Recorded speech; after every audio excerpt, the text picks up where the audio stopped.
आका की इज्जत पे हाथ डालोगी तो अभी तो हम करबला मैदान में इकट्ठा हुए हैं, उनकी इज्जत के लिए हम शहरों को भी करबला बना देंगे। आपने कहा कि आप करबला बना देंगे शहरों को, यानी आप लोगों को रोकेंगे, उनका खाना पानी बंद करेंगे, उन्हें मौत के घाट उतारेंगे। मैं हुसैनी हूँ, यजीदी नहीं हूँ। मैं सब्र वाला हूँ, जबर वाला नहीं हूँ। मैं शहादत देने वाला हूँ, मारने वाला नहीं हूँ। लेकिन जो मेरे आका पैगंबर सल्लल्लाहु अलैहि वसल्लम की इज्जत पे हाथ डाली जा रही है, उसके खिलाफ हुकूमत कानून बना दे। बेटा लुटाकर, औलाद लुटाकर, खेमा जलाकर इंसानियत और मानवता की दीवार को दरकने नहीं दिया। हर उस इंसान की छवि को डेमोलिश करने की सुपारी ली हो। राष्ट्रपिता बापू को किसी ने गोली मारा क्या? राष्ट्रपिता बापू को किसी मुसलमान ने अपमान किया क्या? देश के न्यायालय के किसी भी फैसले को मुसलमानों ने विरोध किया क्या? सारा साक्ष्य, सारा सबूत, सब कुछ हमारे पक्ष में होने के बावजूद भी माननीय सुप्रीम कोर्ट ने कहा कि आस्था की बुनियाद पर जमीन का यह टुकड़ा फलाने को दे रहा हूं।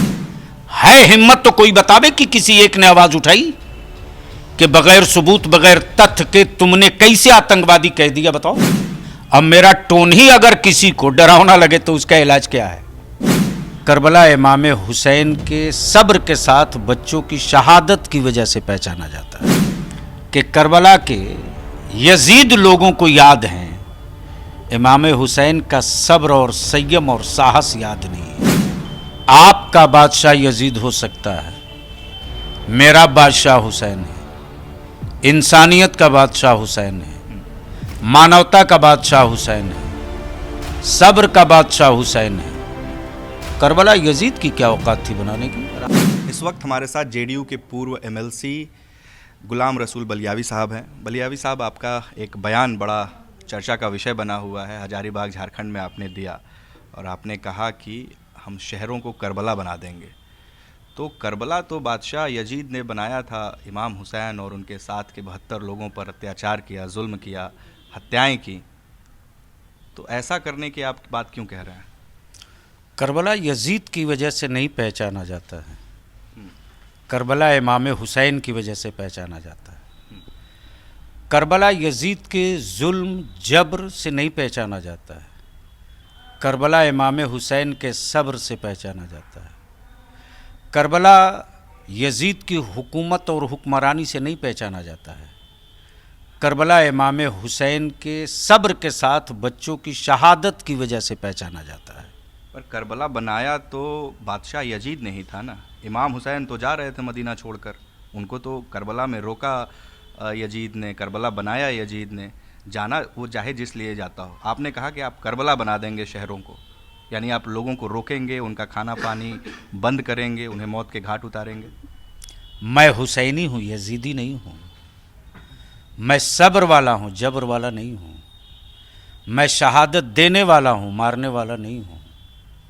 मैं भूखे प्यासे तड़प कर जीने वाला हूँ, किसी का पानी बंद करने वाला नहीं हूँ। और आज हिंदुस्तान का कौन सा शहर है जहाँ करबला नहीं है? यजीद को याद नहीं किया जाता, इमाम हुसैन को याद किया जाता। हमें अफसोस है कि करबला के यजीद लोगों को याद हैं, इमाम हुसैन का सब्र और संयम और साहस याद नहीं है। उस करबला से जिस हुसैन के हम मानने वाले हैं, बेटा लुटाकर, औलाद लुटाकर, खेमा जलाकर इंसानियत और मानवता की दीवार को दरकने नहीं दिया। ये तहरीक का एक पार्ट है और उस पार्ट में जो रेजोल्यूशन है उसमें यही है कि हम हर जुल्म बर्दाश्त कर लेंगे, हर प्रताड़ना को बर्दाश्त करेंगे, लेकिन जो मेरे आका पैगंबर सल्लल्लाहु अलैहि वसल्लम की इज्जत पे हाथ डाली जा रही है उसके खिलाफ हुकूमत कानून बना दे। आज जो पूरे देश में नहीं, आपने ये नहीं कहा कि उसके खिलाफ कानून बना दे। आपने कहा कि अगर हमारे आका पर किसी ने हाथ डाला तो हम शहरों को करबला बना देंगे। आपने ये भी नहीं कहा कि करबला बना हुआ है पूरा देश और हम उसका विरोध करेंगे। तो करबला तो बादशाह यजीद ने बनाया था, उसके प्रतिकार में जो आप इमाम हुसैन और उनके उनके साथ के उनके मजलिस के जो लोग के मेरी साथ बात थे- सुनेंगे? हाँ, मैं सुन रहा हूँ। आपका बादशाह यजीद हो सकता है, मेरा बादशाह हुसैन है, इंसानियत का बादशाह हुसैन है, मानवता का बादशाह हुसैन है, सब्र का बादशाह हुसैन है। करबला यजीद की क्या औकात थी बनाने की? पर आपका जो भाषण है बलियावी साहब, पूरी उसका, बात सुन लीजिए। उसका जो टोन है, पूरी बात वो सुनिए। मानवता वाला टोन तो है ही नहीं। पूरी बात सुन लीजिए। जिसको सिर्फ करबला में इतनी देर की 1 घंटे की गुफ्तगू में जिसको सिर्फ करबला ही याद आया, बाकी कुछ नहीं याद आया, मैं समझता हूं कि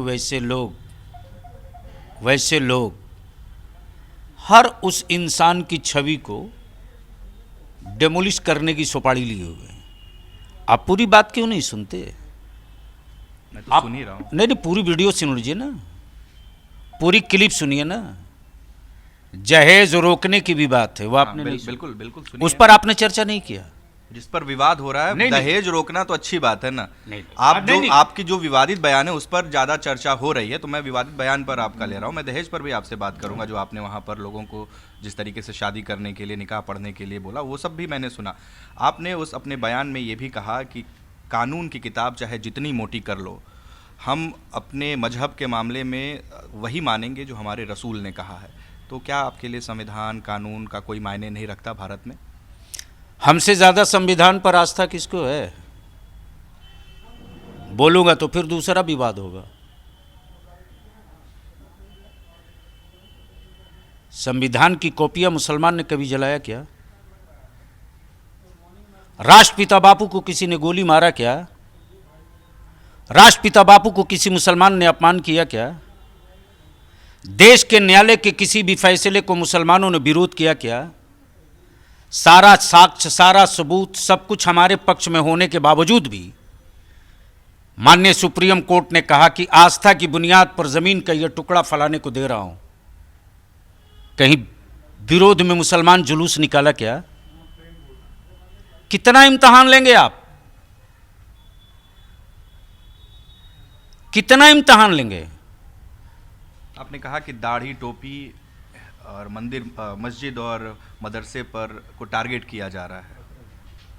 आप हमको बताइए, रात दिन इस पर क्यों नहीं बहस होती कि बगैर किसी तथ्य, बगैर सबूत के किसी मुसलमान के बच्चे को आतंकवादी कैसे कह दिया? हमारे बच्चों को बगैर तथ्य सबूत के उठाकर जेल डाल दो, देश के बहुसंख्यक समुदाय के बीच नफरत पैदा करा दो, मुस्लिम बच्चों के तई देश के बहुसंख्यक कम्युनिटी में नफरत की आग लगा दो।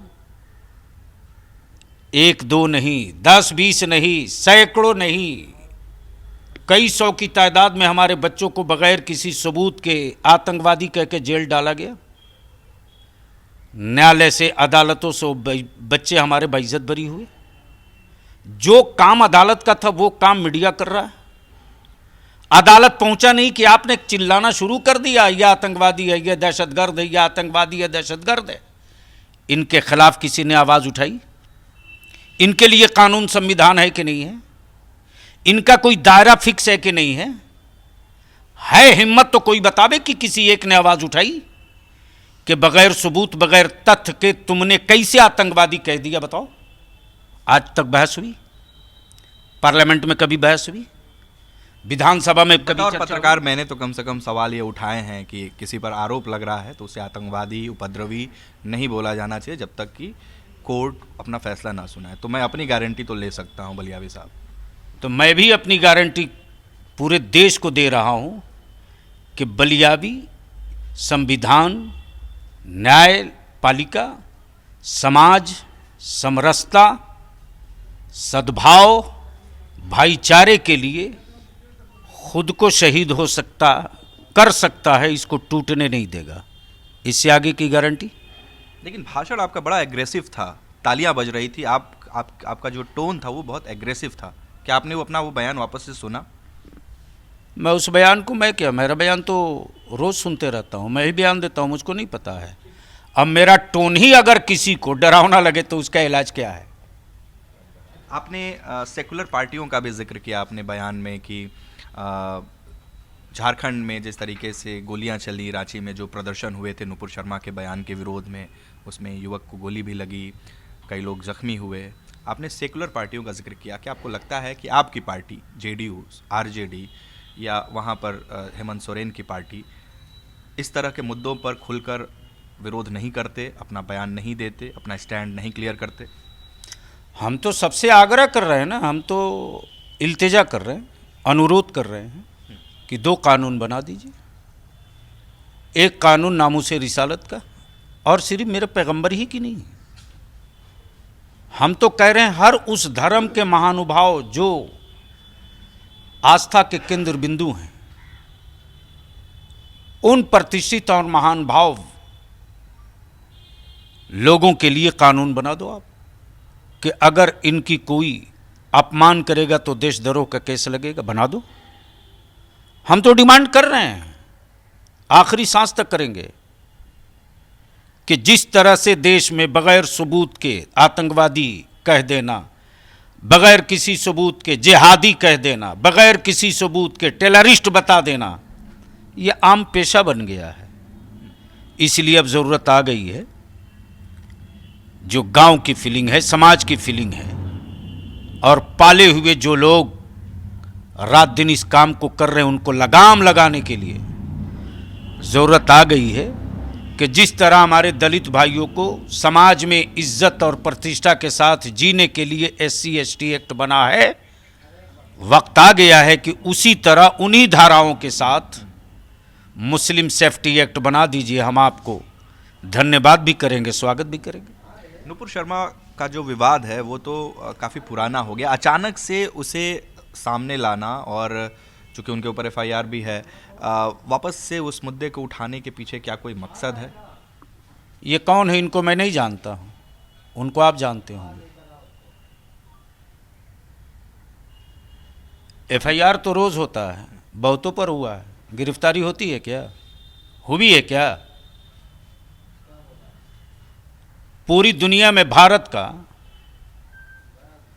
फजीहत हो गई। वो कितनी मजबूत लोग हैं कि उन लोगों के दरवाजे पुलिस नहीं जा सकती। कहाँ है? देश दुनिया नहीं देख रहा है। इस मुद्दे को आगे कैसे परस्यू करेंगे? गिरफ्तारी तो हुई नहीं है अभी, FIR हुई, गिरफ्तारी नहीं हुई। क्या इस मुद्दे को आगे लेकर आप लड़ाई जारी रखेंगे? वो आपका मुद्दा है, वो मेरा मुद्दा नहीं है। मेरा मुद्दा है 2 कानून बना दीजिए, बाकी खत्म। आपने उन्हीं के बयान के हवाले से जो कुछ भी कहा था वो आप जान रहे होंगे, मैं नहीं जानता उसको।